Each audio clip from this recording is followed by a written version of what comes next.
But I can't just like treat art as if like it's a miracle. I'm gonna create something beautiful and therefore it will sell and then money will just come as a miracle. I have to sell it. Finance for hippies, teach swag and ducky. Finance for hippies, teach swag and ducky. Finance for hippies, teach swag and ducky. Finance for Hippies, episode 1, take 1. Now we talk. Let's go. NASA sent out a message saying the world has tilted. It has shifted and aligned in a specific way.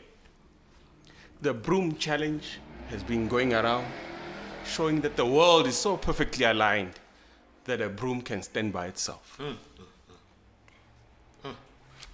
If you ask Don Salamanca, what is your favorite Don Salamanca? What's your favorite number that you play at the lotto? Salamanca would say the number 2. I play 2, I play 20, I play 22, and everything that has 2 in it. We're coming off the second millennia, and guess what? This is season 2 of Finance for Hippies. Welcome to episode 1. This is Don Salamanca. This is just Don Salamanca. Unfortunately, I lost my co-host, Chief Swag. Chief. If anyone is still listening to the show right now, season 2, we're back. Your intro's too long again. It's too long. It's beautiful though. We got royal guests here, bro. It's beautiful. We got royalty in the studio. There's NASA. I brought in NASA. I brought in the planets. It's beautiful. It's been a two-year break. And we got international guests, But it's your boy Teeth Swag. I'm still here, even though Ndaki's trying to cut me off. I'm here. We're having creative differences, me and Teeth Swag. I think I'm going to Jay-Z him like Jay-Z did Damon. Cut him off a bit, run solo and have my own show. What are we drinking? What are we drinking? In 1994, at the inauguration of Nelson Mandela, at the party they popped a local sparkling wine from Grambeck. 14 years later, President Obama enjoyed the same beverage at his presidential victory. I bring to you Grambeck, the president's drink. I messed that up a bit, but it's the president. We are having a local champagne, sparkling wine. A French person will say. It's dope, man. It's hot. And it was our guest special requirement, but it's nice, man. You're giving Funk a lot of material that he'll just edit and cut out. A lot of material that we won't need because But I think we're good, man. I think I can give you a rundown of who our guest is today. After 2 years, we're back, and we're not playing games this time. We got that dude right now. Heavy hitters. We got heavy hitters, man. We got a dude who's really doing some amazing things. Should I give us a little rundown of his profile? For sure. Give us a little rundown of his profile. So next to me, I've got a young man. Or are you old? I got a young man who grew up on a farm with his grandparents in Gamolepane in Jane Fern, Limpopo, right? Mm-hmm. Jane First, Limpopo. Yo, these places are out here. He's the first award winner of the TAF. That's a Turban Art Fair, right? Turban Art Fair Emerging Artist Award in 2014. He's exhibited in Japan. He's exhibited in Germany. His first solo exhibition was in the Netherlands. He exhibited in the Netherlands before he exhibited in South Africa. I would like to get into that. Nah, you're not that good. You're not that good. Let's keep it going. And obviously, he also put together a pretty landmark exhibition called The Land Will Decide exhibition. Like my dude right here, he's been on it. Just how I got a beautiful quote of even how he describes his work. He's like, I employ the use of Dika Diema, right? Tika le diema. Exactly. That's what I meant. I was just checking if you're still awake. Sepedi proverbs and idioms, which incorporate objects, images, stories, and songs inherited from my collective Sepedi upbringing. His works are absolutely phenomenal, and I think it's you know it's a dope joy and like opportunity for us to have him on this episode that's titled "How to Support Yourself Financially as an Artist." We have Setla Morago Mash Mashilo. What's up, man? Thank you. What's up, man? What's up, man? That's a decent intro. What's right up, there. man? That's good. That's good. I think I saved us. I think I'm saving the show. I think if we still got guests, I think if we still got listeners, I saved the show. Thank you, man. What's Thanks up, for man? having me. Yeah.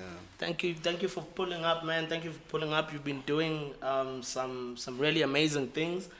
Before you even really get into it, there's some interesting stuff that I found. I think you were involved in a project with Nadia Nakai. Just before we get into your work, it was your record was written like it was written in a weird way because it was like featuring assisted by. What was going on there, bro? And how does Ndaki get into contact with Nadia? That's a lovely lady. I love that lady, first of all. She's Nadia, if you're listening to this, forget about Casper. She's beautiful. Actually, a friend of mine, Lazima Tebuda, was busy with the project, and at the time I'd been mentoring him through sculptural processes, and he asked me to. And then he asked me to assist him on the project because, that's what friends do. Because you're on fire, bro. Because you're hot. Yeah, but it was just like technical assistance, I guess. And I mean, they work in that sort of environment with celebrities and musicians, and he organized the gig. I got on set.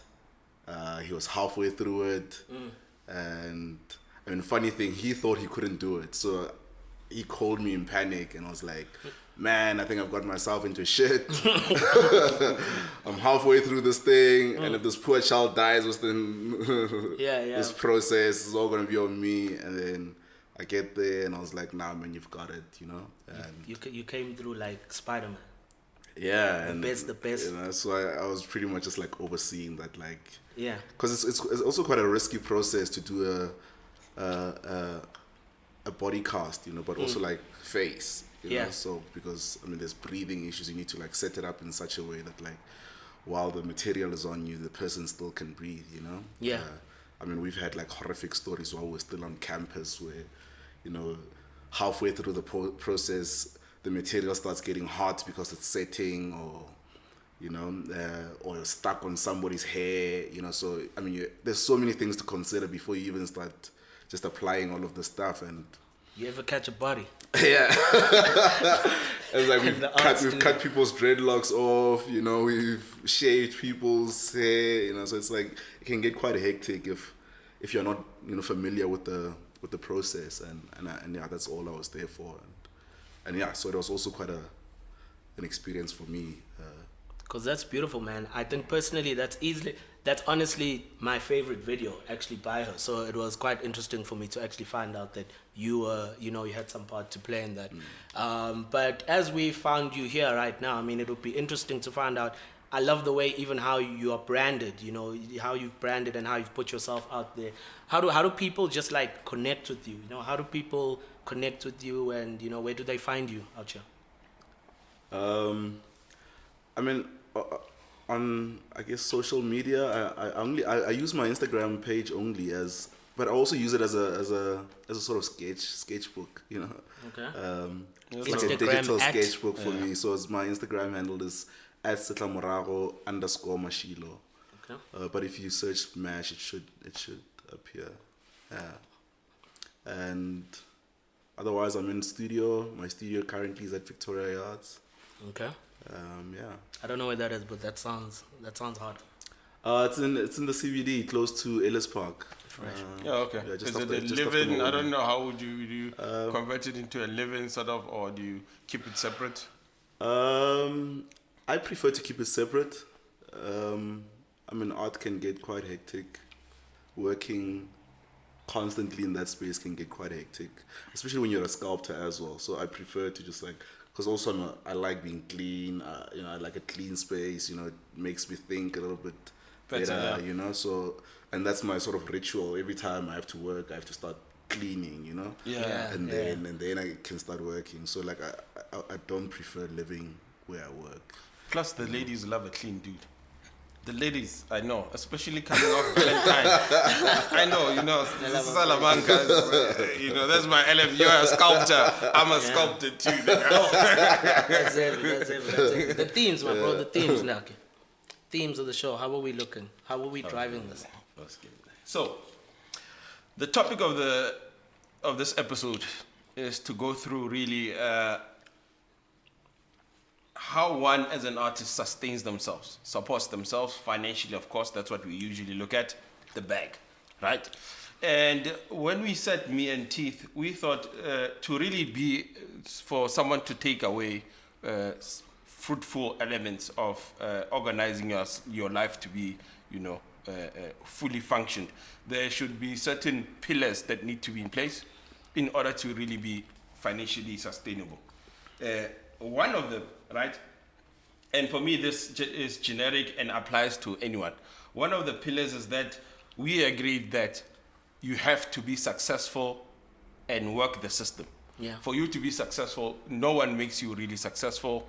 The people around you, the people that appoint you, give you opportunity, make you successful. Yeah. So that's one of the key pillars that we believe needs to be in place, that you need to work the game, win in the game, and be successful in the game.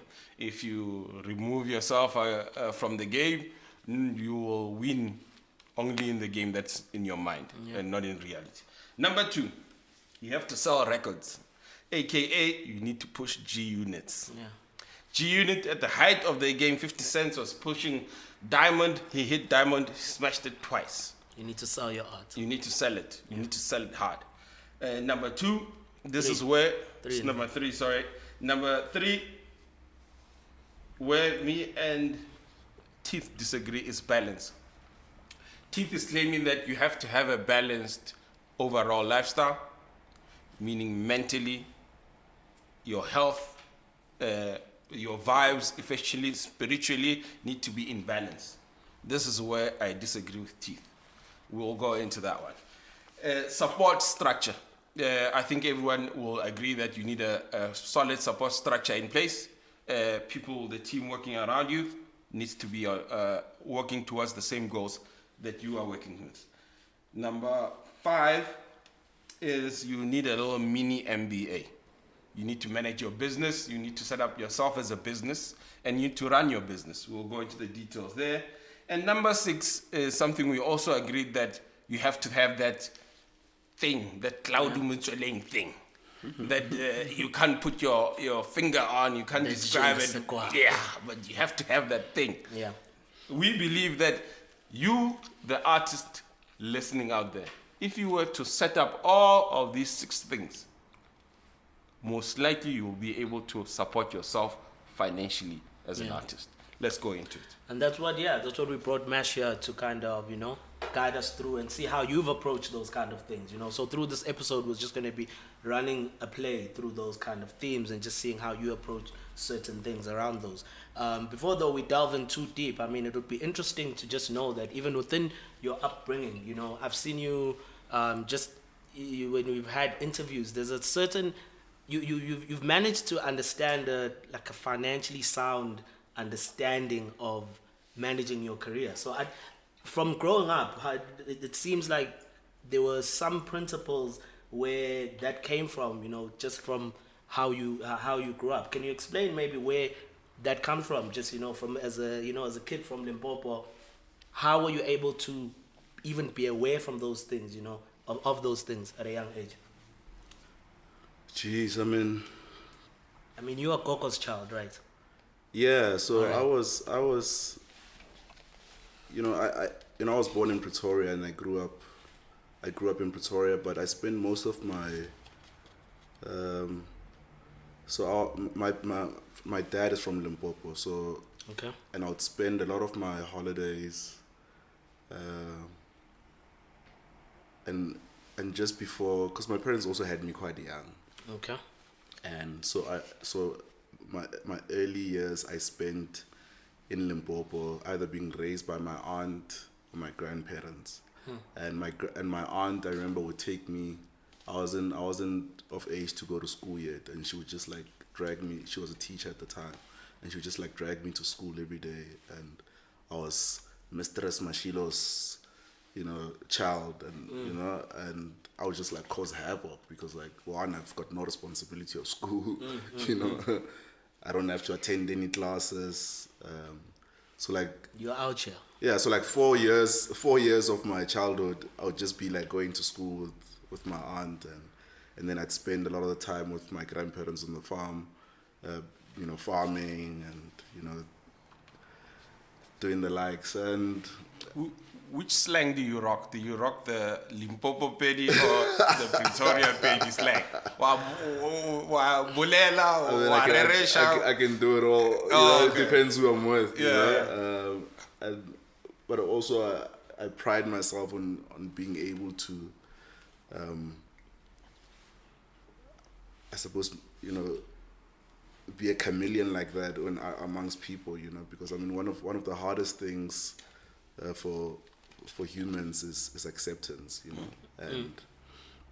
and when you're in certain spaces, you try and accommodate other people so that they just don't feel like they are the other, because we've all been the other at some points in our lives, but just like going back on learning finances, that was never a thing I did. I'm very bad at maths. My dad is a master mathematician. He's an engineer. And I think I just hated numbers just because of the way he drilled maths into me. Yeah. I would have to like sit down in the corridor and like scream my times tables while he chills and watches TV. Yeah. That's crazy. I was like, I would get detention for like not passing a maths test. And I still have my school reports till today, and like every time my maths mark would just come with like a red circle around it, like That is crazy. Yeah, That's so intense. That's intense. But I guess I was just never a numbers person. And I was just more creatively inclined, and and nobody really never ever picked up on it. I don't think even I picked up on it until quite late. I think I picked up on it at a point where I was like, everybody else around me was choosing what they're going to be doing with their lives, and I just found myself so confused, and I was like, so where do I fit into all of this? Like, Yeah. I need to decide, and I need to decide fast. Then it was like, okay, maybe I'm an artist, maybe I'm a creative, and I'm better than most people at this one thing. And but subconscious is a career. I'm probably now. Yeah. What is it? In the last 5 years or so. Yeah. When I quit design, and took a year break to go study fine arts.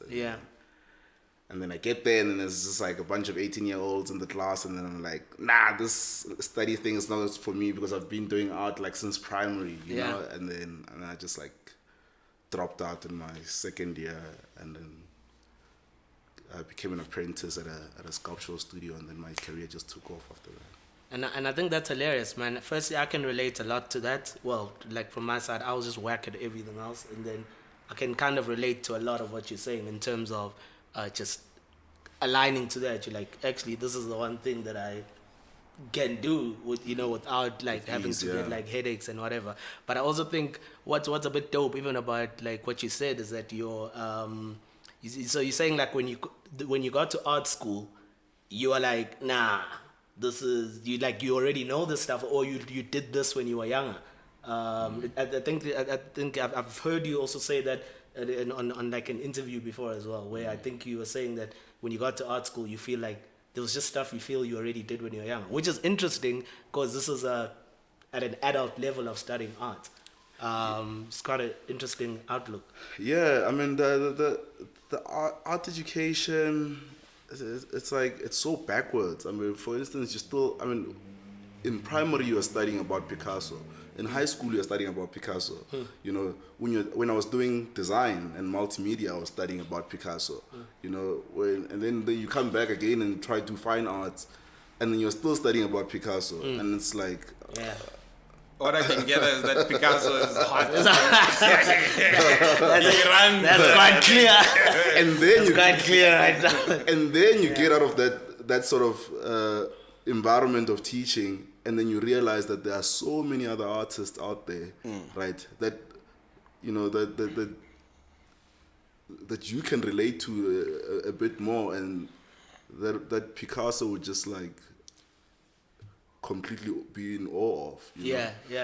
And you can, and once you start looking at that timeline that Picasso and them existed in, you start to realize that there were other people that, you know, working simultaneously, you know, in other parts of the world, you know, and they're just in as much old masters that we should be crediting, like Picasso and them, you know, and you have to deliberately take yourself out of those sort of teachings to, you know, to decolonize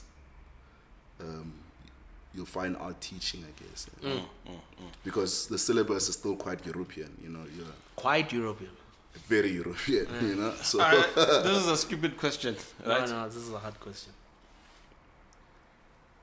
What do you guys study there at? Like, you know, when they say you're going to study finance, people have conceptually, you have an idea of what this guy is going to be going into. But when you're studying art, what do they equip an artist with? What type of knowledge do they attempt to give you?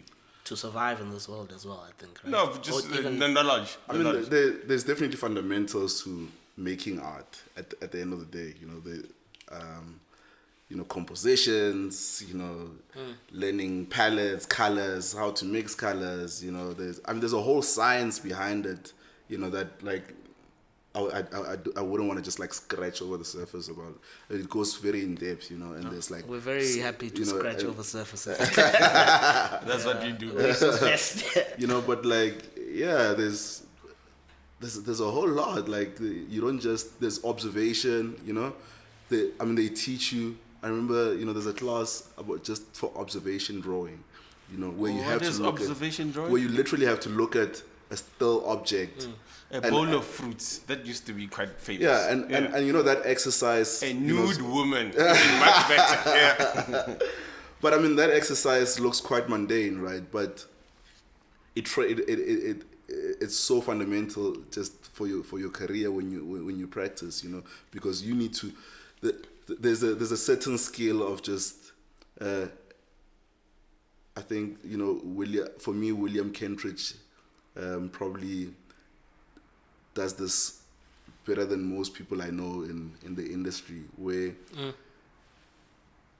you are able to say something by just taking out the riffraff, you know, and like just like minimizing something. Like, so you have to like funnel your ideas to like really the idea, like to the message that you're trying to relate in the work, you know. And it's and you have to teach yourself that, and the only way you are able to do that is, you know, through observation, through working additively and and subtractive, you know, and that's what fine art school teaches you, you know.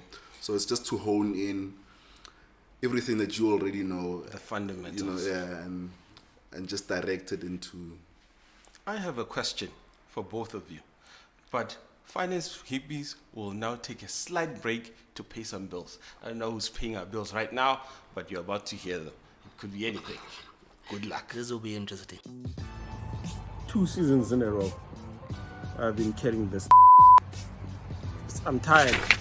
The next episode is called... That's interesting. He kept it short. He kept it short today. So what's up, guys? This is T-Tuck. Just hold on. 150K. Yeah. We're talking about art collecting. Who we got?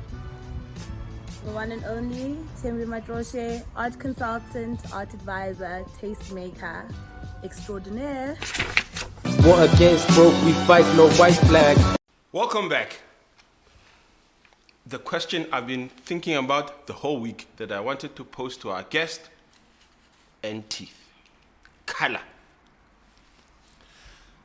I once saw a movie detailing the life of William Turner, a British artist. In the movie, they described him as the father of light. Many years later, I had the opportunity to go to the National Gallery and see one of his paintings. In the movie, I don't know what the hell they were talking about, but when I saw that picture of some boat floating in the ocean in a sunset, I could understand why they gave him the title Father of Light. I ask you two gentlemen, how did you choose your specific, is it palette, color, that you guys gravitate to? Teeth is known in the streets as the orange man. But it's not just any orange. It's a specific orange. It's luxurious, rich, beautiful. Nash is into a dark color. Black. Darkness, that pain. Like the mind of Ndaki. Why did you choose and why do you gravitate to these colors? I think I'd like you to hit that first, actually. I'd like you to hit that first because I think... Yeah, but T-Swag is the one wearing a whole color wheel, so... That's what's up, dude. Color wheel. No, that doesn't color wheel. That's it. It's cars. That's dope. All right. So, you want me to... Yeah, you go first, yeah. Why orange teeth? What? Why that royal orange? That's what I'll call it. Imperial orange.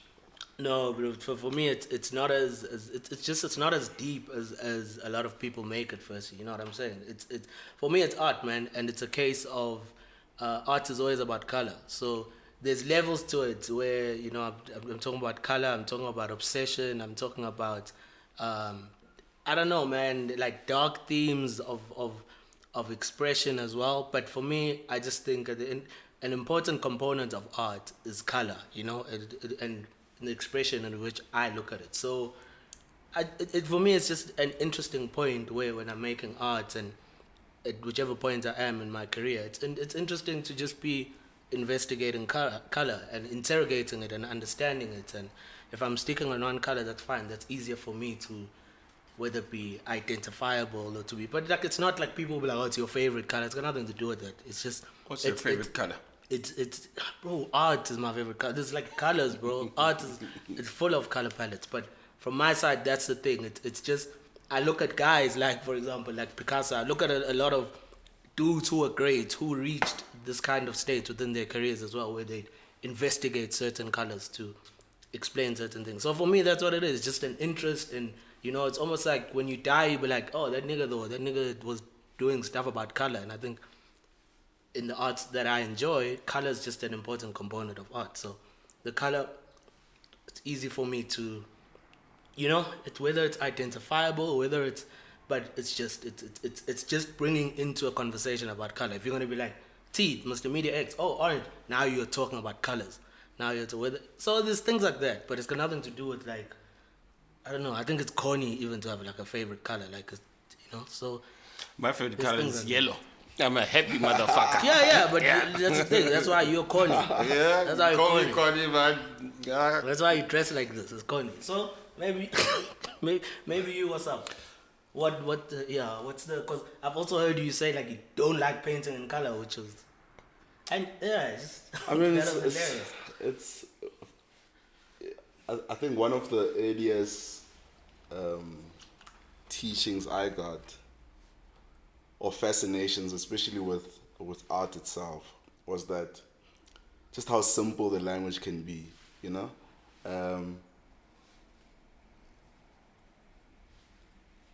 For me, I feel like if you can work with shadows and almost silhouettes, if you can work with silhouettes, you become a better sculptor, Once you start to understand just the dark form itself, then you become a better sculptor for me. Yeah. And I learned that through looking at works of artists like Rodin, Marini, where whatever form that you create, you can look at it from any angle from which light hits it, and it recreates another piece of work, you know, where one work can just like multiply itself and like keep, you know, reinventing itself, you know. And once you start working with silhouettes and working in black, for me, it's like it's just a language that like gets to the message much quicker than colorful stuff. It's not that I'm anti colors and whatnot. It's just I just like a very direct message. You know, I'm not interested in the frills. You know, it's just a language for me that like speaks much more powerful than. It strips away like complications. Yeah, yeah. That's deep, man. That's deep. That's hard. I can see you. And I mean, yeah, and it became such a thing that like I used to just like dress in all black, you know, and even my siblings who are also artists, completely just like dress in black all the time, you know, and it became, but it wasn't like a goth thing or, you know, I was never into that goth period or whatever. It was just like You from Limpopo, you're dressing in black. That can cause a problem with the neighbors. That's why I don't want to question it. I'm like, I mean, okay, it's so cool, crazy. man. You should see when I you know, it used to be so funny every time my mother, you know, would do our washing, and like we used to just like sit outside and look at the washing line, and it's just like all black clothes. And, you know, but yeah, and it just became like an aesthetic that like for me, yeah, it just grew on us, and but mostly because for me sculpturally, I love silhouettes, you know. Yeah. I like even if you look at a lot of the prints that I make, my monotype prints. Yeah. I like the idea of just like using just one ink and working reductively to create light. You know? And that light I'll create it with the actual surface itself. You know? And not trying to color it in or anything. Oh, I see. And I think That concept I get. Yeah. I'm not an artist, but that I can get. Yeah. Why didn't you say that when I explained? There was no that concept. I was not there. Let's get into it, gents. Now let's get into Didn't you? the bag. But didn't you want me to ask like one more thing before we get into it? Okay. I think we had a I will question. allow you We're gonna another get into the question. money. I know people complain like, yo, we're gonna get into the money, guys. But you know, let's touch on. I just On said the one art. more, just one more kind of element I wanted to touch into, because I think it's interesting that you're in a position where you're at a point where your message is becoming clearer and clearer. So it's almost like you found artistically what you want to really starting to say, and I think it's interesting to find how did you even put yourself in a position where even after school you that chose the medium of sculpture as like your main medium firstly. I think that would be interesting just for you to kind of clarify, because you had touched on that earlier. And then secondly as well, maybe there was also a point where you said you left design and went into art, and I think it would be nice to just clarify that to some people, you know. And then we're gonna chop up the money conversations. I think it's everyone's story that like, you know, in black families we're never allowed to get into like creative industries, you know, just because of the lack of understanding that our parents have, you know, of the industries that we are trying to pursue, you know. Yeah. But so I wasn't allowed to study art, and Need to get I a think job. the fallback. I think the fallback for me was like, okay, let me get into something creative that at least has a computer, so that or you know I can go sit in an office somewhere, you know, and just like to please my parents. And How did your dad, who's an engineer, take it? which part? Doing design. Yeah, the creative portion. He was just like, you will see yourself with that. South Sea. Can you say that in Pedi? Okay, boy.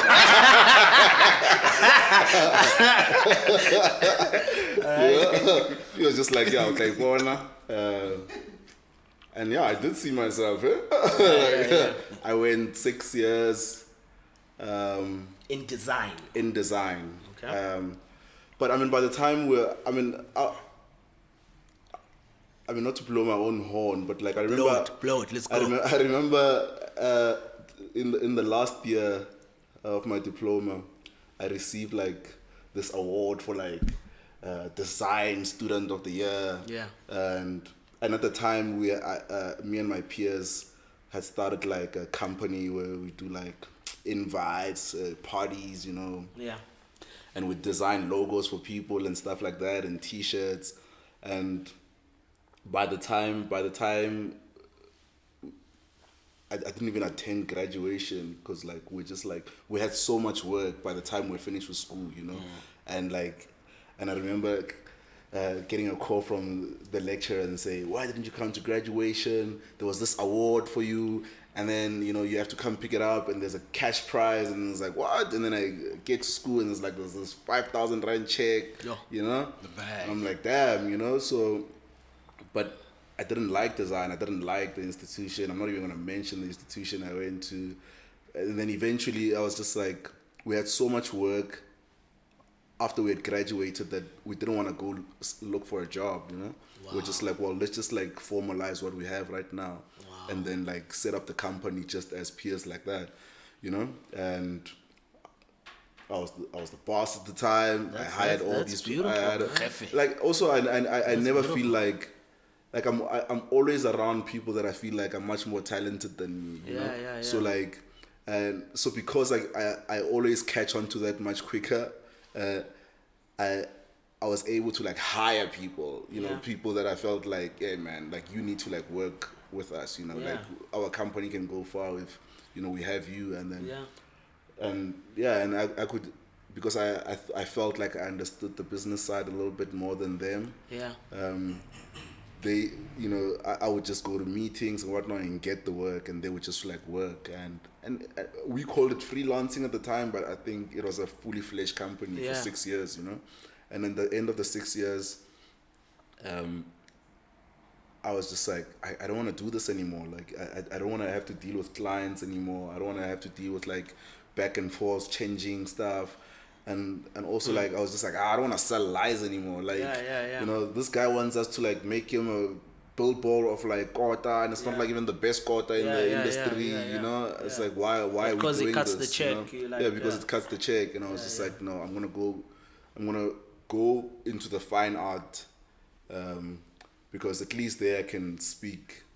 I can do things that I know, like, you know, can represent me, you know, and my truth, and you know, and if people like it, then I know what they're actually buying into, rather than advertising and whatnot. And so that's kind of how you separate the art from the design, where it's almost like the design, I think it seems like it had a much more commercial. So I didn't like the commercial at any aspect cost whatsoever. Yeah, so it was just like, I mean, even now as an artist, I still struggle with like the commercial aspect of, you know, of the industry, because like selling units. Yeah, of selling units because remember, for me, how I became a sculptor is that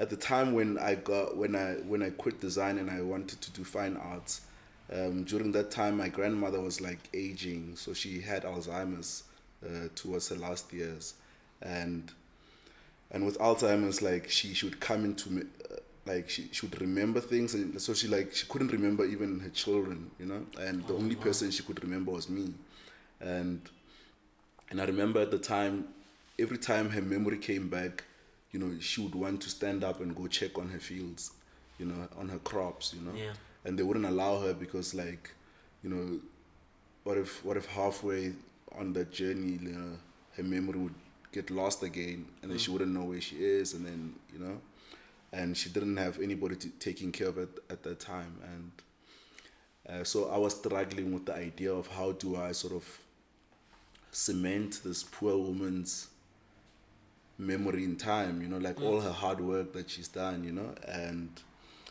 eventually the last harvest that she worked on, because remember when we were growing up, I remember after the harvest they would stack, you know, the maize molapeng in the lapa, and not in the lapa, what the hell, molapeng, you know, in the homestead, and to dry, you know, and then we'd all have our own stones, and we'd take the maize off the cob and then put it in sacks and take to the silos. So that vision of like of the maize being in the yard, drying was Yeah. just something that I was like, I wish I could recreate that sort of scenario again for her, you know. Yeah. Which Just you to- did. Just to also show her that, like, you know, all her 93 years of efforts are not in waste, you know. Like, Yeah. we've learned something from it, you Yeah. know. And that's how I came to do the installation of the maze on Yeah. and I did it in black because at that time I was just also playing around the ideas of conceptually trying to find my own language in the art world, Yeah. and I was investigating, you know, how maize got into the country, and at the time it had been like only 500 years since maize. I mean, even now it's like about 504 years since maize has landed in Africa, you Yeah. know, and this is our staple, you Yeah. know. And coincidentally, in 2013, when I made the installation, it was the centenary of the abolishment of the Native Land Act of 1913. Okay. So playing on the idea of the scorched earth, you know, which was a tactic that like colonizers used to use to take over territory. You know, they would burn people's crops, and then the neighboring village would starve, and therefore would come seek for help in your village, and they'd be incorporated into that setup. And just trying to cement my grandmother's memory in time, and then I made the installation of the maze in cement. You know, one of man's biggest man-made product. You know. Yeah. You know. So. Look. I also think though, Mesh, like I think there's definitely some kind of sound business principles you almost learn subconsciously, whether it's from just being Of course, in that environment, because it's not normal for an artist to take even the what you're saying, that like, you know, after varsity, you know, you'll put yourself in a business kind of situation. Funnily enough, I was in that kind of situation after varsity as well, where we had a hot business, but like everyone just quit and went to get jobs. You know, and then that died. But the fact that you were able to navigate and put your cards, I'm sure there's some subconscious fundamentals, just because even now, at least I think there's an interesting way in which you move, which is very artistic, but aware of that this is serious, this is business, this is creative, but also this is like, you know, this is my life, which must sustain everything that's going on. Let's go to pillar number 1. I think that's a great way to bring it back. Working the system. The system has to be worked. How have you found you and the system working together? How do you operate within the system of the art world? I mean, for me, from the word go, like I've never, you know, I think just being a creative, you never really think of numbers, but in some way there's a way of working that makes you respect the numbers, you know. I've always felt like, you know, if we are really the talent, then what are we selling, you know? Like, how do we monetize that, you know? So I've always understood that if we are all creative here, if the guy setting up this mic, the guy interviewing us, the guy pouring the drinks, the guy taking the video, if we all know that we are all good at all of that, then we've got product, provided that we are willing to work together, you know. And because I can't do it alone, you know, I can get the job, but if the designers don't want to work, then we don't have the money, you know. And it doesn't take money to go get the job, you know. It takes the skills that we all have here, you know, so that we end up having a product that we can eventually sell, you know. And especially in the creative industry, that's all we have. We don't have the money, you know, but we've got the talent, and we need to be persistent about actually realizing that, like, I can't do all the work alone, you know. Like, somebody's gotta, in order for it to be a full product, you know, a sellable product, everybody needs to play their part, and, you know, and you have to use me, you know. If I'm the artist, you know, and you're the guy representing me. Use me, you know, because that's all I can do. I can do the work, you know. Maybe I can't, you know, I'm not gonna balance the sheets. I mean, I was bad at accounting, balancing sheets and whatnot. I don't know if I've ever balanced the sheet, but like, you know, Technically, like, it's but not this is balancing why a sheet, but I'll let it slide. Naki flexing that. Now he's flexing a little. but this is why we get people like to work with us, and you know, and so working within that system. When I was in school, I knew the sort of artist I wanted to become because I wanted to emulate certain people, you know. And I've never seen myself as a popular, you know, celebrity artist, you know, being, you know, in the news and, you know. Like Ndaki, basically. You're not Ndaki type of artist. You know, like, I didn't think I was that cool, you know. But I knew that, like, because I mean, I fight with a lot of people just based on like just small principles, you know, and it's just like, well, clearly you're not going to be the most popular person in the industry, you know. One, you're talking about land. Yeah, I can imagine you going Kanye on people, but continue. I can imagine that scenario. You just go, but continue, please, yeah. I mean, that's my nigga. Yeah. Then just like, you know, but like, so I was like because I knew that I'm starting the art career a bit late. I wanted to catch up to the rest of my peers who had been doing art all along, and at the time, you know, it was like, oh no, you know, people have to make it out of the country in order for them to be taken seriously back home. So once I heard that, I was like, okay, cool. So I'm gonna go the international route then. And I mean, the international route is so easy, man. Like, you get there and I agree with you. and Tell then me a bit more. I need to blow up in India. I've been gunning for India for a while now. There's a billion people in India. you have no idea how potent the stuff we produce here in South Africa is, you know, like, and you get there and it looks a little bit gimmicky, you know. Maybe it's because like of our socio-political history that our work just like almost sits a cut above like so many levels, you know, and you'll be easily recognized. And I the first residency that I got, the first exhibition that I got was through assemblage in Newtown, and I got there sitting with peers, and I was like, what do you guys do here? And these guys had studios and they were working as artists, and I was like, and they had this mentorship program, and then I applied for it, and they were like, so what work are you gonna show? And then all I had at the time was this artwork with these mealies. That was like literally my first artwork that I feel like I produced like professionally, you know, besides like school projects and whatnot. And this work, I was like, oh, sure, I've got an artwork. And then I had written, you know, a whole artist statement about what this work was about. And I showed this work. And boom, they tell me that, hey, listen, man, you just won the Turbine Art Fair Emerging Artist Award just from that work, you know.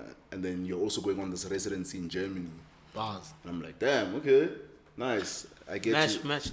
Let me. I'm hate to do this because we got ad breaks now. But please Pay the keep that bills. thought.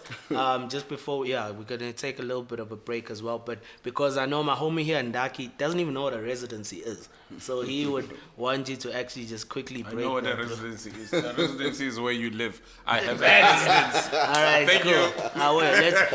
Let's get these ad breaks. Let's get these ad It's breaks your going. proof of address, nigga. Hi, I am Minunkulu Moi. I am a Joburg-based visual artist, printmaker, as well as a zine maker. So I do publication and artist books in the form of zines under my alias Alphabet Zoo, under Alphabet Zoo platform. Right now I'm working from DJI, Deja Khafari Moses Studio, which is located at Victoria Yards in Veteran. My work is about social political ideas, specifically specifically in colonialism. I've got an ongoing body of work called Umhlangano. It's about Amanazareta, which is people from the Shebe congregation publication. To see more about that, you can check me on my socials, which on Facebook I am Minunkulu Ngoi, on Twitter I am at Minunkulu, and on Instagram I am at Minungoi. Touch on you to think about it. Okay, so 3. Just go. Just You said always 3, need to be 2, in 1. sync, okay? Sound and video. No, I just want you guys to be natural. So when I just say just Okay. continue, don't even say 3, 2, 1. Okay, sure. 3, 2. Hey, I'm from the old school in it. That television production. Okay, cool. Let's go. Yeah. Take 3. Man, what is a residency?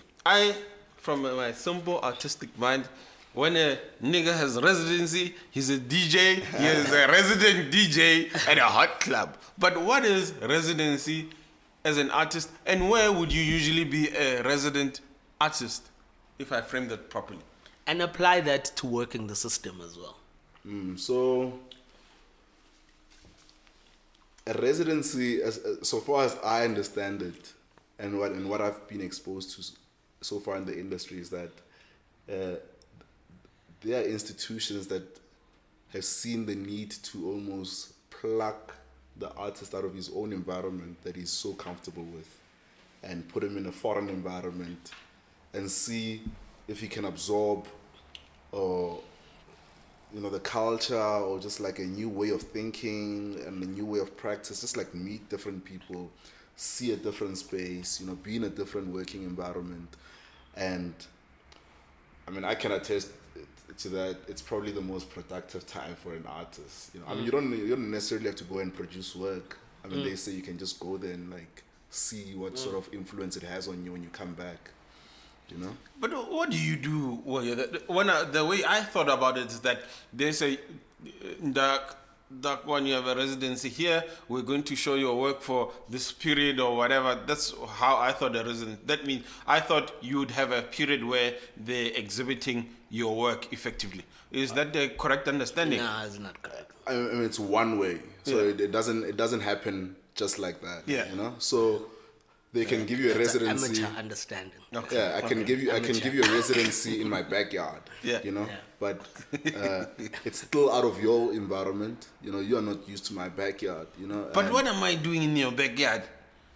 But this is the thing. Like, I'm just going to sit there in that foreign backyard and observe the foreign backyard. And that's what we take for granted. Just the power of the influence it will have on you, because it can become quite isolating. People don't enjoy it. People just cry. People quit halfway. People flourish in those environments. But yeah, I mean, the first residency I went to, it was springtime in northern Germany, and it's fucking cold. Yeah. You're sitting in this beautiful apartment with a grand piano. And you're like away from everything. Right? Away you from are like away language from, barrier, the world and away from like city life, and No, they had a grand piano in your apartment. hell yeah, and it's just No, like that sounds like a good check. That sounds like let's go into the details of this residence. How's the check as a resident? I mean, some you pay for, some you get a stipend. Okay. I mean, I was getting I think 2,000 euros a month. yeah. No, I need to be a resident. Residency check. But the whole time you're sitting there with all these euros, and you're like, damn, so this is like 15K when I get back home, so I'm not gonna spend any of this. Yeah. Because everything is afforded to you. I mean, there's food. Yeah. And you meet people and they want to take you to places and they're paying for it. They want to get you drunk. Yeah, They want to. This sounds like heaven, getting paid and people asking to, please, let me get you drunk, Ndagi. No, this is the gift. I think the definition as well, I think I like of how residencies work, because I think they can be very, very helpful within an artist's progression. I think they can be very helpful. They're not, I don't see them as the be all and end all, but the thing that exactly what I like about the idea of residencies and what I see them functioning is a lot of the time I see it as like an opportunity for artists to actually think and be supported in interrogating their art and their idea. So somebody could take you away to the Netherlands, or and I mean residencies are everywhere, and they're a good opportunity for artists to springboard. Where they'll be like for 3 months, there are different types of conditions. Some residencies will be like, okay, cool. If you're an artist who's painting, or if you're an artist who's interrogating technology, we'll take you to Nigeria. You'll live in Lagos for 3 months, and we'll cover your food, we'll cover your what, we'll give you but it's almost like just give you a chance to kind of exist and create and make art, almost in a very different. Yeah, interrogate an idea. Maybe is that a bit? Yeah, I mean the idea is always to, as an artist, no matter what you're working, so far as your language, when you're making work and whatnot, and your conceptual language, it's like you need to think outside of your own space within that language, right? Yeah. So when I talk about land, yes, it might be informed by South African politics, but I need to. It needs to be a global language that I'm talking about in order for me to be an international artist. Dope. So I can't just talk about local issues only. Land issues exist, continentally, or globally. Across races, across classes, and I need to like grow my own language, my own narrative like that, and residencies, help with stuff like that. Yeah. When you invited a young lady to your apartment in Germany, she walks in. When I did? Invited, and there's when I did, or you don't know, this man might have been in a relationship at that time. Yeah, you're making assumptions. I'll take my own assumptions. You'll deal with this after the podcast. The lady walks into your apartment. There's a grand piano. What magic did that do for you? I don't know. I mean, if I had invited a lady, maybe, yeah. Maybe they would have been like, But like, I mean, me just walking into the apartment, with heated floors. I mean, it's like -0 outside, and it's like you can walk naked in this apartment. It's heated. It's like, it's just like. No, it sounds like. But that's not the case with all residencies. I mean, you could be in a but I've noticed. I've gone to some street residencies, man. So. No, the street is your residence. When they put you in the trap house, when they put you in the trap house, bro. But the idea is to have a culture shock. You know that I've done a residency close to Hillbrow, bro. Where literally we were chopping, like I think the house next door was chopping crack and shit. We're on residency and we went to create. Dog. So let's get into the stew of things. So how do you believe this residency and this opportunity you got helped you to springboard to you being financially sustainable? Yeah, so I always say closer to when all that dream world starts to fade away and it's like you've got like a week left in this space, reality starts to hit that like, okay, I'm going back home. What sort of reality am I going back to? What have I planned back, to keep this momentum going, because people have got their eyes on me now, people probably want to see what I produced. That's the working of the system now. Yeah, now you need to start working the system, and because it makes you like a star residency. I mean, like people are just like, well, okay, now you feel like, so what happened? Like, how did that influence you? What, and it's like, how has that improved your work? How has that improved your thinking? Like, and then now you start to working the system. I was like, okay. Well, I went into a little bit of a panic because I was like, man, so it's back to normal life now. Yeah. I haven't sold any works. I haven't really made. I've made contacts, but like, how do I sustain them so that like when I'm in South Africa, these opportunities can come a little bit more rapidly, And at the time, I was asking the Turbine Art Fair, like, guys, in those 3 months, I've produced like over 100 works. Were these sculptures or no, other? These were prints. Okay. I met a guy that side who was a printmaker, and he had a print machine, and I was like, hey man, like I don't have any tools here. I'm a sculptor. I don't have a studio here. You can name drop him. Well, you don't have to. Michael Strouk. Okay. Yeah, Okay. And Michael was just like one of the most genuine guys. He took me to his family for Easter, And then eventually I was just like, we ended up producing so much work because he knew of so many South African artists, and he was just like in awe that like I've worked with some of them, like I know a lot of them. And it was like, man, and we ended up like collaborating on a couple of stuff, and at the end of the 3 months, I had like about 100 works, and I was asking the people that had given me the residency, so like, what must happen? Because Now you need to push units. now I need to push units, you know. Pillar number 2. Go for it. And then I was like, they were like, nah, you know, organizing a booth is gonna be too expensive. And I was like, but yeah, like, I mean, me showing the work would at least bolster the award, you know. And we argued for a bit, and then eventually they gave me a booth. But by the time they given me a booth, I was already back in South Africa, and the plans that I had made that side was like, okay, so these guys are not gonna cooperate. I'm going to take my work to Japan. Yeah. No, to China. I applied for this art fair in Shanghai Art Fair. Yeah. And they had an emerging artists booth that year for some weird reason, and Yeah. I got accepted.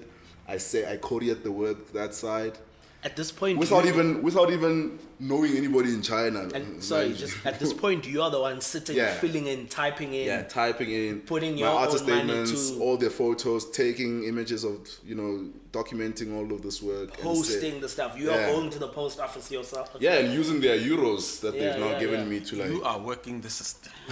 you know, and then eventually the work gets to Shanghai.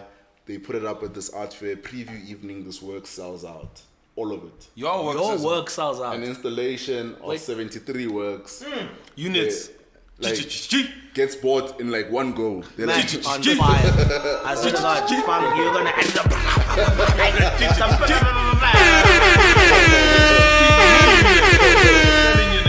73 works in China. yeah, and then the person. It's that alright. Let me ask you a good question. This is a Let personal him finish. Let him finish. No, you're doing that thing. Jim. Okay. We can read the reviews. We got reviews about this guy. End of the show. Let him finish. Yeah. Yeah, so and then they tell me the work sells out, they send me the money, and I'm like, okay, cool. So I go back to South Africa now. I've got a little bit of money and I've got a little bit of works. And the works that I had, I was like, I'm gonna keep them for myself. And then I get a call from the fair. They're like, oh no, we've got a space for you. Come show the work. And at that time, I've Which got fair like, is this? the Turbine Art Fair Okay. in South Africa. Okay. The guys that had given me the residency. Yeah. I'm like, well, you guys wasted time. You know, Yeah. I already took works to That's right. China, Yeah. and So you win an award, then you have to pitch again to China. Do you get the story? So he No, wins an no. award at the Turbine Art Fair. Yeah. Then you basically have to put yourself in a position where your work, you need to produce, like, get your name more out there. So you Yeah. send your work to China, and then you have to. I mean, I was ask the not obliged to create work when Yeah, I was yeah, in yeah. Germany, but I created work anyway. Yeah, yeah, yeah. And my anxiety was like, well, I don't want this momentum to die, and Okay. that's why I took the work to China. Okay. You know, so that at least I'm doing something. You're doing, you know? yeah. So and then you come back, and then And they- then I they come offer back, you a and then they space. offer me a space, and then I show 10 works there, and those works sell out as well. Now we're sitting at 83 Now- units. Yeah. And then from that momentum, now I've got like other people like inquiring, and then I'm selling individually to like other people, like. And how's the energy from other artists at this point? Because I've noticed one thing, like with other artists can be like the jealousy in just like with other artists. It's like I've seen it's bad, like especially when you're doing well. How do you manage those energies through all this that's going on at this point? I you mean, know? for one. No, but I can answer you that question right there, and I'm not even new. Fuck the other artists, man. They're not moving units. Are they moving units? Why am I concerned about how they're feeling when I'm pushing units? This is G unit, nigga. Get with the program. You are not the guest. You're not the guest. Please answer. You've never sold work. Could you explain? I've streamed Do you have that? I've streamed 1,000. I would like to put it out there that our mixtape has now streamed 1,000. It's over 1,000 streams. Anyway, On my please, how do you deal at this point, deal with that energy from you? I mean, you're at least financially starting to build a case for your career, but I find maybe I'm speaking from personal experience, but other artists can be very like, oh, his work is selling. It's selling because it's he's doing what they like anyway, or Nah, I've never had stuff like that. are you serious? You surround yourself with I mean, the only one issue I probably had at that point was that I was not part of the artists that worked at Assemblage. I came there through my peers. Yeah. So when I got the award, they were like, "Okay, but wait, you're not part of Assemblage. Yeah. How are they giving you this award? Yeah. They should be giving it to the people that are from Assemblage because this is an Assemblage platform." That's where I say fuck you. That's where I'd specifically say fuck you right there after that sentence. But that's just me. I am But- assemblage. But nah, I mean, I was grateful for that opportunity, and they remained my friends. I never really fought with. Yeah. But let me ask you from this. Now we're working the system now. You push 73 units, right? And then suddenly they give you a call and say you can bring your units, right? You have a few, about 10 or so.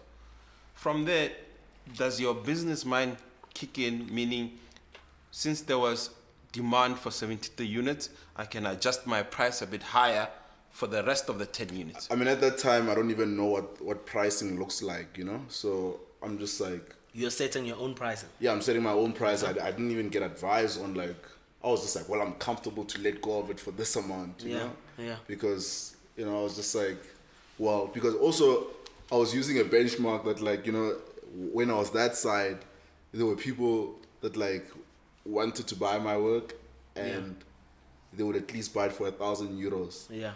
So I was just like, okay, so in South Africa that's 15k. So I'm going to sell my work for 15k. Yeah. Just so that I don't devalue the work that I sold that side. Yeah.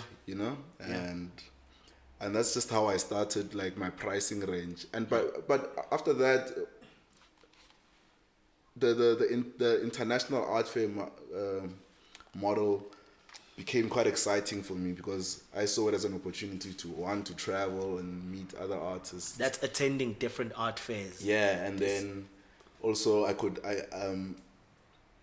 establish my name a little bit quicker because I was still trying to play that catch-up game with my peers. Yeah. So I started applying to other art fairs, but also I was getting invited to other art fairs. At this point, you are still doing all these applications yourself. Yeah. You are doing the admin work. Yeah, mind you, a year. Match applying to things is not easy. So I don't want it to be. It's easy. It's time consuming, and it costs money to be a lot of these things, right? They need you entry fees and such. This brings us to pillar number 4 of Finance for Hippies. Your support structure. Skip 3. Anyway. No, it's all over. Do you believe that had you had better support structures, they could help you with applying to more better pricing? Yeah. Positioning yourself much better in the market. How is your support structure back then compared to your support structure now? I mean, my support structure back then was quite poor. I was just winging it a lot of the time, and Shout out to you, bro. Shout out to you. but That's the model endorsed by Finance for Hippies. We endorse the winging model approach to business and arts. Go for it. yeah, because I mean, but it goes back to what I was saying. When you realize that all you have is yourself and the talent, you need to trust your instinct, because just like when you're making art and you're like, oh, here I'm onto something. Some of those opportunities for me literally felt like, yes, I'm onto something here, and those gambles paid off, at some point. I mean, shout out to Nelson Makamo. At some point, I remember asking Makamo, listen, man, I've got invited to this art fair and I don't have the money to go there. Yeah. But I know that I can come back with with a big bag, Yeah. So and he would just be like, yeah, here's the money and go do it. Shout out to Makamo. Yeah. So What do you think of Nelson's Makamo's rise to fame and his work? Has it changed since Maybe he's still answering your question. Oh, sorry. Yeah. Sorry, just Yeah, I tend to do that. This guy's trigger happy. That's why I'm looking for another host to replace me. This nigga's trigger happy. He's now talking about Makamo here. moving right along. I came in with the cut. I say, no, but please proceed. Yeah, so that support structure was like, it was a mix of, in the beginning it was a mix of me just winging it and befriending people that I felt like were doing the right stuff, and I could just like take stuff from them and be like, okay, you know, in terms of advice, and just be like, oh wow, okay, so if I do this, what do you think? Let's have smaller works that, like, you know.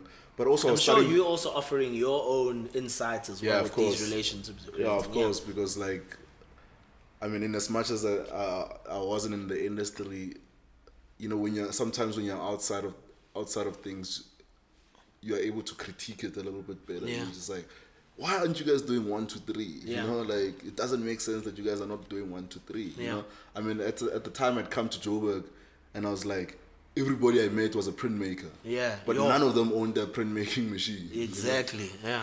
Yeah. And I was just like, and for me, that first check, I bought a press. You know, I was just like, Boom. okay, I'm gonna buy a press because clearly this is what people are making works with. Yeah. You know?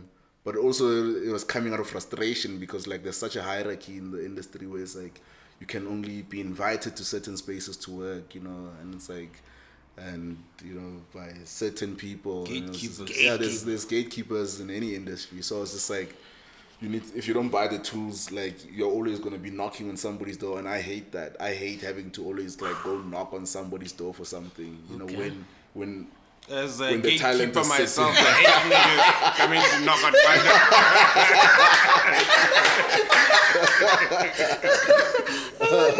door. you know, so you have to like really invest in yourself really quickly if you're going to see the return. You know. Those are bars, bro. Those are bars. I think let's take a break because I had definitely wanted to touch. I think you've actually answered a question I wanted to ask you about how you actually worked your way around gatekeepers. But it sounds like, ooh, you invested in yourself. I give them a big fuck you, and I invest in myself. You know. Let's hit because, that like, break. Bars. That is hard. That is hardcore. Because Break. it's one of the most frustrating things to be hungry for something, and then people just drag their feet about your passion, you know. And it's like it's demoralizing. It's just like and I always say to people, you know, my greatest achievements have always come out of frustration, you know, because nobody is gonna give it to you, you know. Nobody is gonna give it to you on a plate and be like, yeah, sure, let's work, you know.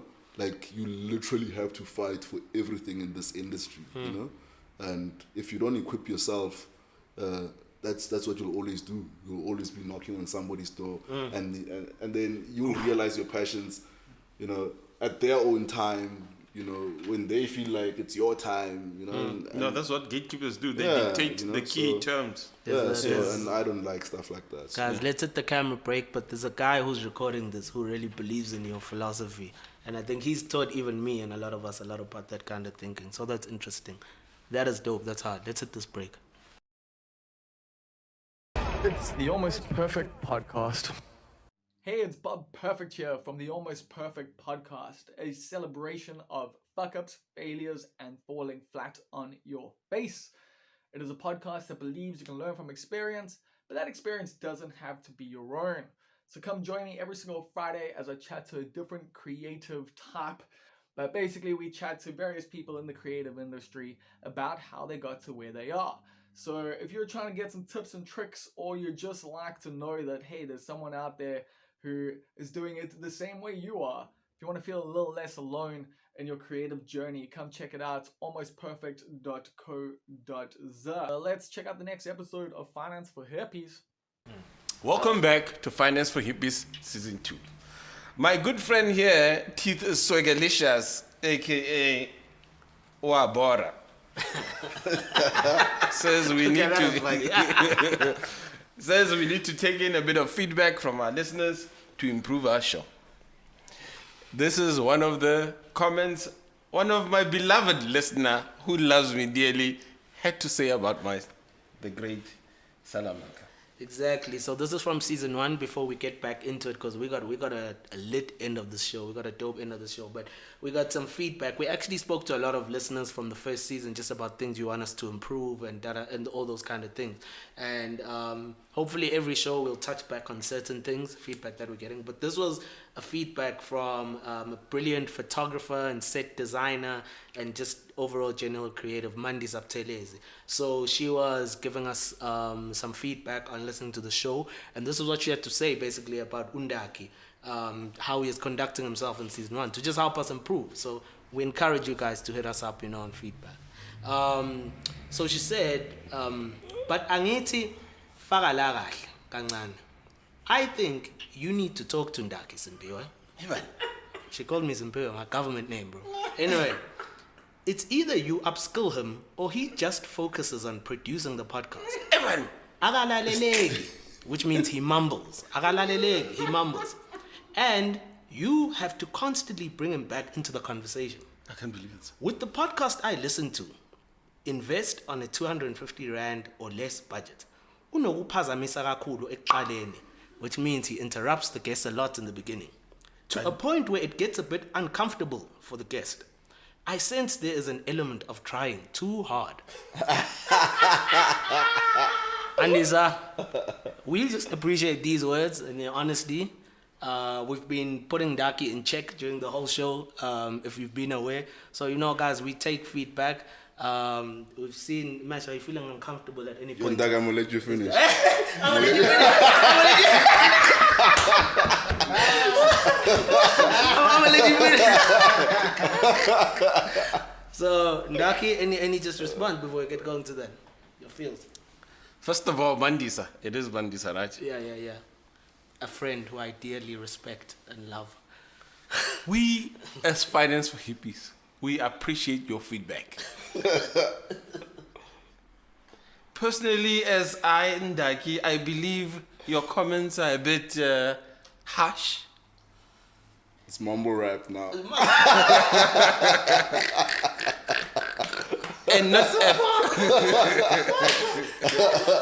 and not a fair representation. We recommend that you listen to the full season 1 of Finance for Hippies. You will find that Ndaki is not only the star of the show, but he produces, creatively directs, records and engineers everything in the show. But we do value your input, and Ndaki, as an evolving entity, will grow to improve himself. Bars. I thank you. Let's get back to the money. I think France. We ended up on a good note. Yeah, south of France. Yo, the orange man spoke. He just said south of France. That's the direction. So let's get back to it. Where on our pointers? Where are we at? I know during the break there was some mimics of south of France. Maybe so during the break, Mash was telling us about orange juice, please. How he enjoyed sitting on a yacht. First of all, Nje, I've only seen a yacht from afar. Far, very far. Let alone sit on one. Yeah. I'm sure your outfit was on fire when you were standing on that yacht. But how did you find yourself on a yacht in the south of France? Yeah, I mean, I probably regret that all those things came at a time when I was not so woke.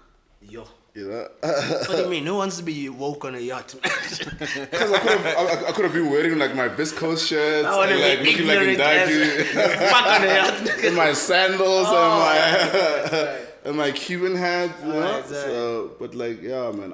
Came through on some Esho or Limpopo swag.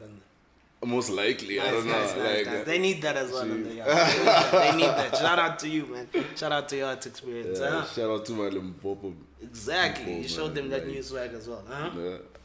I mean, I've traveled crazy places.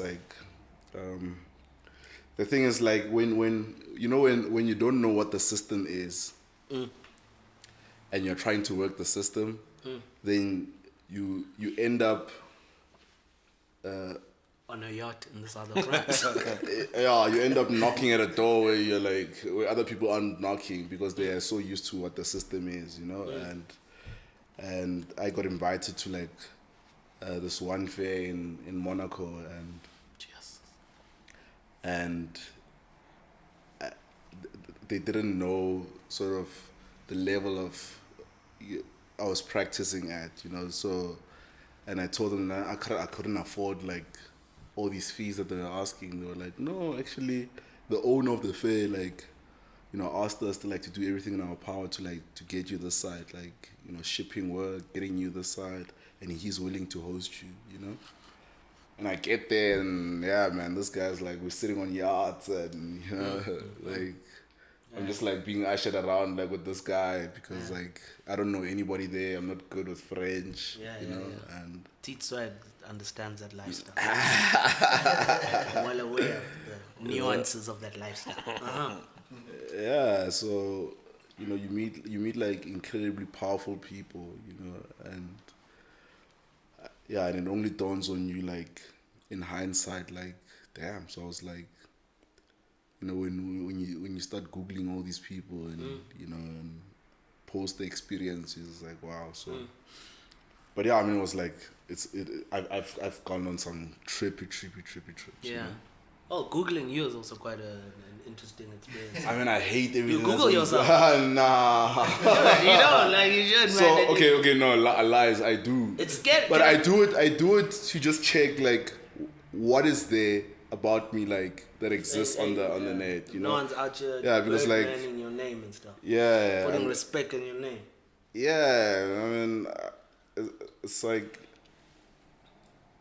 and but also it brings me back to like being in control of the content that exists. Yeah. You know, being in control of the content that exists about you on the internet. Yeah. You know, people are so invested in stuff like that, and we take it for granted, you know. And it's just like people like post little 2-minute videos of themselves, you know. I don't do interviews, you know. Yeah. So because I don't think I'm that articulate. I don't think what I've got to say is not that it's not important, but like just like there's no ego that like preempts me to like be like, yeah, this needs to exist. Yeah. You know, and it's just like, so I was just like, the content will come as the years go by, you know, if somebody thinks it's important, you know, but so far as doing actual PR and marketing, yeah, we take it for granted. I mean, I always make a good example with like musicians, you know, and American musicians, where it's just like, you know, they create so much content about themselves that it's like, it's impossible not to know about them. Yeah. You know, like you go on Instagram, you know, you go on YouTube, it's just like there's at least something, and they push their own agendas, you know, and it's like, and we need to invest a little bit more in that, you know, where it's just like, just as artists, you know, we need to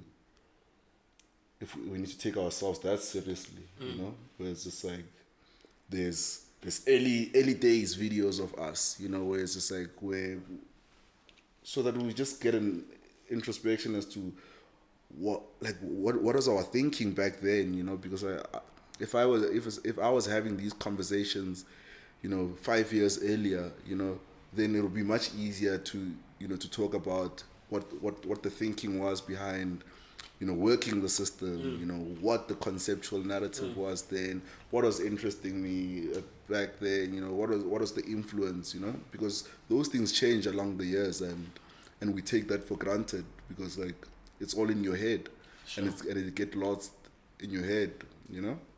So yeah, man, I honestly also think what was very interesting, I think.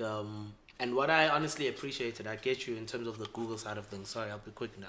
But like, I think there's this guy, like we're even preparing for this interview. I'll be honest, man, like because you're represented by Everard Reed, yeah. Yeah, you represent. Yeah, man. Shout out to Everard Reed. Shout out to Everard Reed. That's my gallery. Are you They serious? love me so much. I love them back. Shout out to them. Shout out to them. Also plug us there, bro. We're out here. People don't know we're out here. For But people, sorry to cut you off. I know I do this. No, this- For people who don't know Everett Reed, I didn't know them up until a weekend ago. Up What? until this dude schooled me. They've on- existed since 1913. Did you know Everett Reed? They've got a gallery state in London, doesn't in know Joburg, everything. in Cape Town, in Knysna. Like, what are you saying, bro? I think, but I'll be honest with you. I gotta be real with you because, like, when I was saying that stuff, I think like I was maybe also a bit like, okay, cool, because I think a big lesson we learned last season is just like how important what we are doing is to make sure that we do it with all the respect, like for your career, for the people we invite onto our platform. But like when I was looking at all the stuff that's out there about you, I was like, yo, okay, this is like you don't want to be like wasting, not even like wasting time, but you just want to be researched and pay like good respect to all the hard work that you put in because it's hard the way that's presented. But I think then I ran into an interview which had you on the studio, and for me, whoever did that interview for you, I hate that interview. are you man. serious? Yeah. But I need to be honest with you. For me, in a way that humanized you, because you are just like you look like. As much I like, trust me, Everard Reed are doing a brilliant job and putting it out there professionally. Because like this is serious. This dude is real about like his art, about how he puts his message out. But that dude was like, for me, maybe as an artist, was like, you look like you were in studio. There's this thing where you're just like enjoying yourself there. Like you were. It definitely humanized you a lot for me because I was like, this dude is, he really just you love what you're doing. So how I saw it, I was like, you're genuinely passionate and there's a whole lot of other stuff that you did, but for me I appreciated that, bro, because I was like you at the core you really are about what can you want something to drink? Yo, hit me up, man. That Drink Champs collab is coming. But so I think for me, that's also where the internet can help as well. So as much as I'm sure there were issues from your side, for me it was like it kind of just, it was like, it made you an artist as well, where it's like, I didn't, I think those things are also important. That's where documentation is definitely so important, and across all the years of your career, and for me, it's like, in as much as I hate it, like, I'll probably 30, 40 years from now look back on it and be like, well, I've actually grown as an artist, man, and it's interesting to see yourself in retrospect, how dumb you are, how clever you're getting, like what you're saying, all those things change, and it's like, and it's important to just document it, like exactly. not in a sinister way, just like on a human level, to be like, well, at least we're growing, or we are losing it.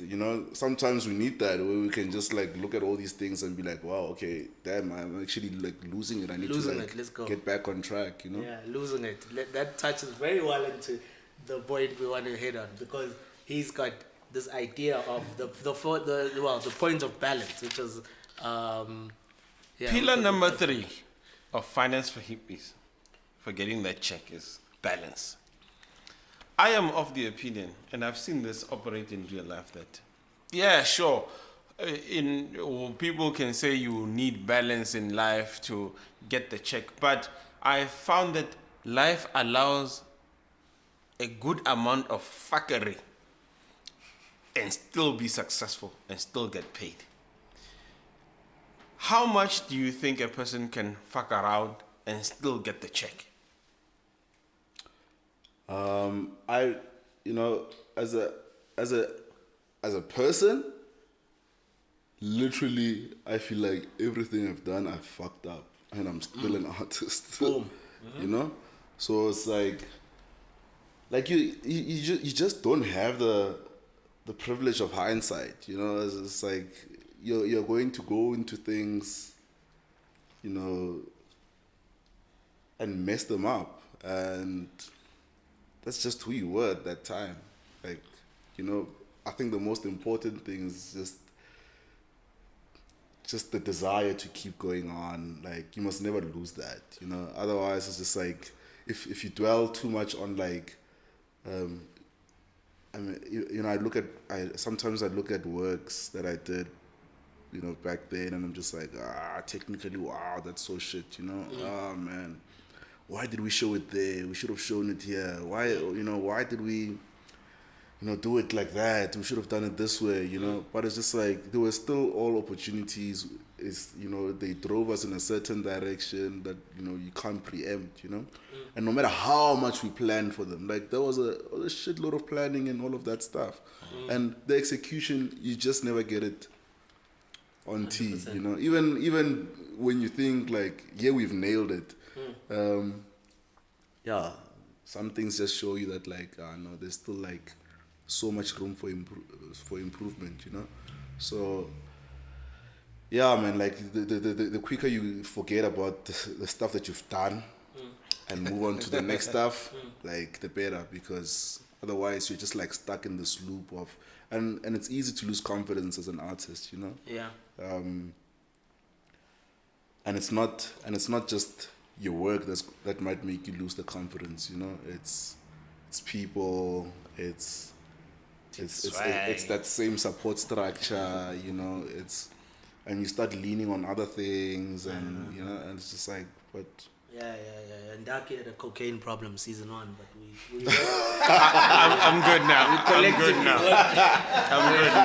we came together. I'm good now. yeah, We prayed on Kanye's album. I did the gold chains and the Italian shirts. When he says I had a coke problem, I was selling too much coke. As Don Salamanca would do. we prayed on it. But I think my take on it was, and I think that's obviously where we would, I guess, differing in a way, because I'm just saying that there has to be a component of balance, and maybe balance in terms of just, I don't know, I feel just balance in terms of being aware of what is going on, at least, being aware of what is going on. Whereas for some reason he was just like, you can just be like, I don't know whether he buys into this this guy loves this romanticized version of just the artist just like being nuts, and then like, things magically happening, and then like 10 million comes in and the artist doesn't know what's going on, but he's so magically talented. So he's like, you don't have to be balanced, you could just be. I'm like, I think that's that can work for like a 1%. I mean, I've seen like the craziest doped up coke artists. Yeah. That are like sitting down and be like, hey man, this is my schedule for my child. This is when I'm paying school fees. Yeah. These works pay for this and that. I was like, Yeah. but you're heavy on coke. You look so dysfunctional. Yeah. But then somehow they are managing their lives like on T, and it's just like, so. But I don't endorse or romanticize like the crazy artist, Yeah. Stigma that like, people think like all artists are just like these vagabonds, Rolling Stones, It's just like, you can be functional. Ndaki loves that. He loves it. That's the dream. That's the dream for him. As long as the money flows, you can fuck around as much as you can. It is when the money starts flowing where you'll encounter problems. Or not flowing. Yeah. It doesn't have to have the money flowing. So the money might not be there, and like that could cause like some hectic shit as well. No, that's the whole point. Money. Can we touch on the last 2 points? For sure. So the last 2 points, I'm not even sure if it's humanly possible to bind them, but I think you've also in a way touched on it, because obviously I think we mentioned that you're working with the gallery now. So the last 2 points are administration, which he called like an MBA, in just understanding how your career works and your business works, and then je ne sais quoi. We need to find an African Nguni word for je ne sais quoi. But we'll find it, guys. But Ntwela, exactly, and Ntwela. So like Ntwela, what language is that? Yeah, you need Dai Deng, exactly. So there's 2 components here. There's the administration side, and then that thing. Now, excuse me. For you know, you have a relationship with the gallery, right? It would be interesting for me to kind of unpack from an administrative perspective. How does that even work? You know, because there's a general understanding that with musicians you have record labels, with visual artists, or you've got galleries. So what kind of role do they kind of play administratively with what you do? And I think that touches as well then into galleries don't just work with anyone. You've got to have that je ne sais quoi. I mean, as much as you don't want to focus on yourself as an artist, you know, there's got to be, though, I think there's got to be that thing in yourself. What's that word again? Not je ne sais quoi. What is it in Twitter? Yeah. Yeah, you know, so... I mean, before you even get to the gallery, you need to just have your own administration of your own business, you know? Which involves just like recording each and every work that you make, from how much material you're using in your studio, you know, how much time you're spending in your studio in just on production. You know, you need to have a good idea of what that looks like, because that already just informs like your pricing on works, just like value of works, you know. And once you establish that system for yourself, then you can start looking for external distribution, you know, just as musicians would do. So instead of you taking your CDs and standing at a taxi rank and selling, you know, all this music, now you're just looking for a platform to go and sell, you know, an extension of your own practice or your own studio, you know. You've got the product now, so how many outlets do you want to, you know, do you want to go put it on shelves in, you know? Coke gets sold, you know, from a spaza to Coca-Cola. a supermarket, you know? Yeah, Coca-Cola. The other one is from the boot of a car. You know, and I mean, art, I've seen art being sold out of a boot of a car as well, so it's literally just like distribution for me, you know. That's how I see it, and trying to tap into certain clientele that like you don't have access to, you know. So you're saying you got to get that right yourself. You got to get that right yourself, otherwise... And you just figured this out by magic, or did somebody sit you down and be like, listen here, you're going to be broke as hell if you don't sort this out? You know... Because most artists hate the part that you're talking about. And maybe it's my perspective. Have you found that? Most artists hate that part. You know, when you're an entrepreneur, like, you know that, like, you're on your own with everything, you know? Like, it's that lonely road of doing the unpopular, you know? And you can never go and approach somebody and be like, sell my stuff, when you don't even know what's happening with your own stuff, you know? Like, it's like, I don't know what it costs to make it, so how am I going to tell the gallery what to sell it for, you know? Because there's things like artist price, you know, there's a selling price, you know, so you need to manage your own books, you know, in some way, you know. I mean, this is not like rocket science, you know. It's like, you know how much you buy bread for, you know? That's your material, you know? You know, once you intake that bread and you eat it, the energy that you put out is going to last you a day or 6 hours before the next meal, you know? So it's just a book. You write in the book, this artwork exists.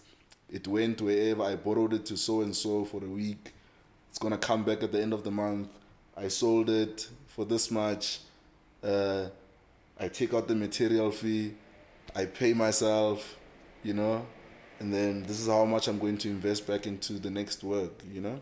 If I want to upscale that, I know that in order for me to upscale, I need to sell 2 more works, you know. If in order for me to pay my rent, I know that like at least in a month I must sell a minimum of 2 works, you know. It's just like things that like you can see in your immediate environment, you know. So for me, I don't know. Maybe maybe it's because of my upbringing or the people that I'm around, but like it makes sense in that way, you know, where it's like I know what my rent costs, and therefore I need to produce a work within this value market, you know, within this price range, you know, and I need to sell it, you know, within this month so that next month I can do 1, 2, 3, you know. But I can't just like treat art as if like it's a miracle. I'm gonna create something beautiful and therefore it will sell and then money will just come as a miracle, you know. I have to sell it, you know. Like I don't believe. I mean, once you've traveled the world and see the kind of work people are selling out there, then you know that like talent is like the least of your problem. You know, you literally just need to sell a work, and as long as you can speak for it and you can package it in the way that you want to, then sell that. How has the gallery assisted you in the selling part? The gallery, for me, I had an issue with the fact that like internationally I had sold so much work and I had never sold an artwork here at home, and I just wanted an audience here at home, and I wanted a certain audience within a certain pool of people, you know, that acquire certain types of works, and I knew that like from the word go, that's the gallery that I wanted to work with, you know, because they function in a certain way, which was more attuned to my sort of business model. And yeah, because I work quite traditional, and the gallery at the time was mostly representing very traditional artists that were not so contemporary and were not so, you know, I mean, they were well known within our industries because like we were more technically driven, you know, we were like still looking at like bronze works and like, oh man, you know, so the hype was like, oh wow, technically these people are doing works, oh, you know, in this manner. It's like, oh, you know, techniques, you know, and it was just like, so it also like depends on like what, in where you've positioned yourself in the industry, you know, but they've been very helpful to establish my name locally. Within the industry that like I want to function in, you know, and for other stuff I still use other platforms, you know. If I've got certain ideas that I want to pursue artistically, I know the platform for it, you know. So you constantly it's not just about like getting a gallery, you know, otherwise it won't work for you, because you must remember galleries work if you are selling. You know, they need to make money. Make money off your work. Otherwise, that's the business model. You know, so it's pointless to argue like, these guys take 40% when I do the work. You know, it's like, but you're working within that system, though. You know, it doesn't need to be like that. You can work outside of it and get 100% of your selling. You know, but you know, so far as you want to work within a certain system, then you must understand that like those people work in a certain way, and you know, and there's all these T's and C's. We gotta wrap it up. We gotta wrap it up. You haven't touched on Je ne sais quoi as well, but it's coming. What is a good deal in the art industry when you're dealing with a art gallery? 50, 40. What's the worst deal you can get? The 360, you know, in music they got the 360. And what's a decent deal? 360 is not bad, bro, but anyway. And what's a Birdman deal? You know the Birdman deal where you got a hell of a deal. You know, what's the 360 and what's the Birdman deal? Shout out to Birdman. I say it's the one that you negotiated and you agreed to. You know? The best deal is the one you agreed to. Yeah. The one that you negotiated and you agreed to.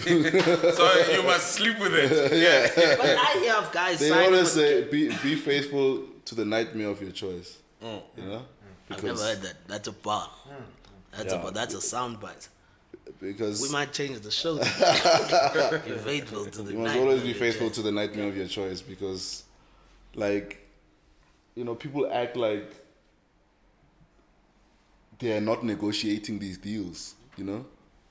And then when they get fucked over, you know, they come, you know, tell us how shit galleries are, you know? And it's just like, okay, so what did you negotiate, you know? When you're not selling, right? Yeah. But even from the word go, like, did you have a conversation with these people, you know? Because these things don't just creep up out of nowhere, man. Like, it's business, guys. Like, you know, this is why, like, when we talk about like contracts and, you know, T's and C's, like, people take it for granted, you know, but people also think like we're being difficult when we talk about contracts, you know. But like people, when you talk about contracts, they just go download any generic contract off the net and like you're like, yeah, let's sign that. It's a contract. Shout out to Basa, business and arts. that NDA is hot. Yeah, but you know, that contract, like literally each and every sentence there should have been written by you. You know, should have been like, you must formalize all of that stuff. You must formulate, you know, that language and be like, listen, me, you're not going to get 40% out of my work. If you're only doing so much, you know, I'm only comfortable with you, you know, and if you agree to that, that's fine. Great, that's for you. That's your deal, you know. But the sort of deal that I work with, you know, I know exactly what's being taken out. I know exactly when it's being taken out, you know. And should 1 cent come missing, you know, I've got grounds to. No, you're pulling a little weight on them. Yeah, you want your money.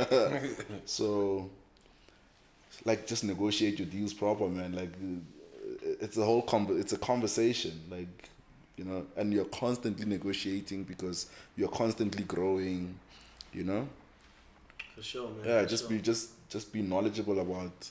Like, you don't have to go to law school, man. Like, a contract is an agreement between two people, you know. So, and the language in there is just like there's no generic language for how I should be getting paid, you know. Like, it's like, I ask you, this is how I want. This is how I want to be paid. This is when I want to be paid. When this happens, this is how I want you to handle my work. And as long as you do that, me and you have a happy relationship. Some people just shake hands and have a relationship for 40 years where they are coining it. Yeah. You know, and no problems. That sounds like some issue you heard on the yacht. We really appreciated this, even given the fact that earlier you're like, you know, you don't do these a lot. And, you know, just like interviews and such stuff, you know. So I sincerely appreciate even your time for this. I think looking at all the things we've touched on. So we said number 1 was you need to work the system. Number 2, you need to sell artworks. 3, balance to be financially independent. 4, you need a support system. 5, your MBA, your administration. But I think the last question is, if you have all these 5 things and you don't have that je ne sais quoi, is there hope for you to live as a financially independent artist? Can you do it if you just don't have a Saudi, that thing, you know, that intangible? You know, sometimes I look at like the most talented people and I'm just like, wow, I wonder why you're not successful, you know, like. And sometimes and then sometimes I see like people that are just like, you know, not talented. I'm just like, wow, man, like you're really gonna blow up at some point, like but it's all relative to the audience you have at that time, right? Like I always feel like artists need to learn that like the creative industry is much bigger than the environment that they exist in at that time, right? Like, there is literally a whole following of people. Isn't Tyler, the Creator, like a perfect example of that? You know? Yeah. Where we just thought like these kids are crazy. Yeah. And I mean, they can fill out literally a stadium right now. Yeah. Just to see him only, that little crazy gang of friends, you know? No and for TV, me, no TV, no, yeah. like, so for me, that's just like, if we all just realize that, like, yeah, the opinion of like the people around us that just don't vibe with us, that it's okay. Like, you know, like they might not get it, and it's not for them to get, you know. But like, there's people out there that are just like waiting for us, you know, that are waiting to discover us, you know, and for us to discover them, so that like we can tap into that energy. and that's where we'll find our home, you know. That's where we'll find our real audience that will like really like, never mind like, you know, that'll not give me Graham back and give me something else.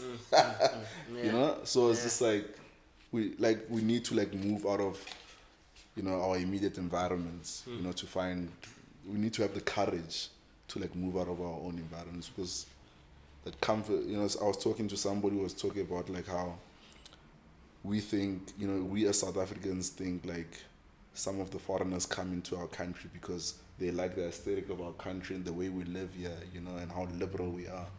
And it's just like some people just like come because they know that like sending one rand back home is the equivalent to, you know, sending 1,000 rand back home, you know.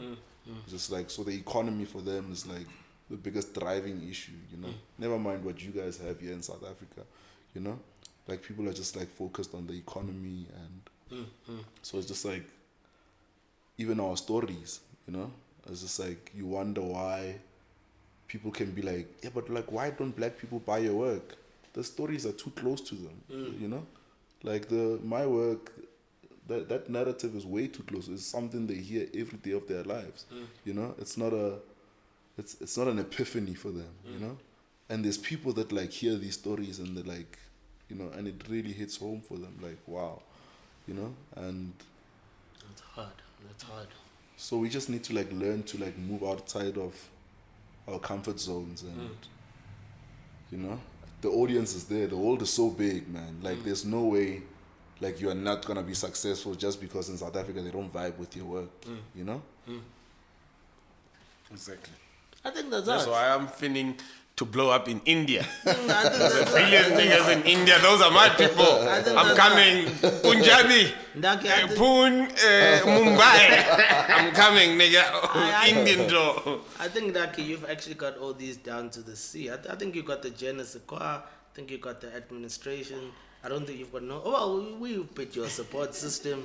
You're balanced. But as far as support system, also just like shout out to like, you know, the friends that got like enough money to loan us, you know. Exactly. Shout out to those guys. Exactly. Shout out to those guys. Seriously, shout out to those guys. And I appreciate you. Now. I just said the last question. Huh? I try to outdo you, nigga. This is a bonus question. Has the it, when you survey the art market and you pick out a nigga and say that nigga has the thing, who's that nigga now? Who's that nigga? Who's the hot nigga? There's so many, man. I'm around artists like almost Put us every on. day. Who you enjoying?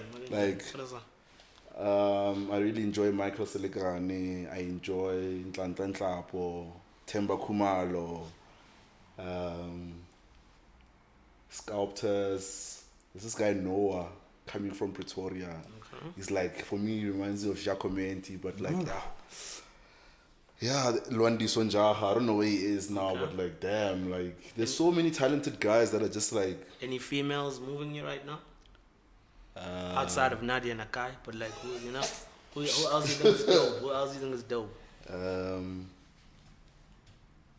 I think Mbali Dlamini. Okay. I'm liking the works of Lebogang Mabusela. Bronwyn Guts. Fuck, Bronwyn Guts like is killing. Like for me, she's like going hard. Yeah, she's going crazy because like, you know, just abstract is something that like South Africa has like slept on for so long, you know, like, and just to see the confidence in which she does her work is like really amazing. Jeez, I'm gonna get into trouble for not mentioning people. That's alright, bro. We'll digitally edit. We'll send you a voice note. We'll now finish off the show, as I usually do, and not teeth. Yeah. All the names that you've mentioned, I don't know any of those niggas. Yeah. But I can speak for Finance for Hippies audience. I can speak for South Africa. I can speak for everyone. India. India as well. The hottest nigga in South Africa right now with the Genesis Qua Rasta.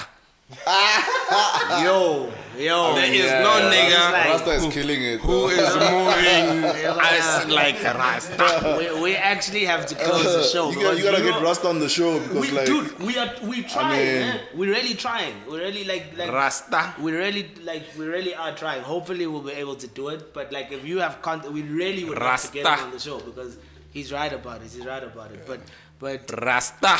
I mean, I don't know what his appearance fee is, but like, geez, alright, guys, bro. It's Rasta alright. is No, we like, can work something out, Rasta. No. We've So read the that was a- articles. We know the market rate. yeah, there was some things we're reading about him which we weren't enjoying reading. But yeah, man, I think yeah, man, man, I really appreciate it, man. I think you know, I think this is it. I think this has been a good launch to our second season. I just man, really appreciate you pulling through and you know, just like educating some of these guys. These niggas are dumb, so they don't know none of this. You know, giving some insights, you know, and really just sincerely appreciate it, man. I think we all had like a lot of fun. I'm excited to just be really like following a lot more, man. Just Lady Scully. Lady out Scully is killing the game, sorry. shout out to Lady Scully. Lady Scully, you're next, basically. And shout out to my thesis family. Exactly. Shout out to my studio is at Victoria Yards. Exactly. Satlamarawa _Mashilo. Yeah. Exactly. You got a mixtape coming? You got a mixtape. This is your time. There's a homie in the hood. Also, just thanks here. Thanks to our team here. Thanks to FI Global Thank who you are so actually going to be recording our whole season. So making sure that, you know, we all come out visually. Shout out to Funk, who's got like Funk. He's just sitting out here. He's that dude, you know. He's got music coming out, you know. Hottest single out now. Exactly. And everybody who listens to the show, really appreciate it. Send us your feedback. We'll ignore most of it, but at least, you know, we do go through it. I'll ask my assistants to go over your emails. Yeah, but peace. We out. Peace. Episode 1, season 2. Let's go. Over and out. Finance for hippies, swag and knock it.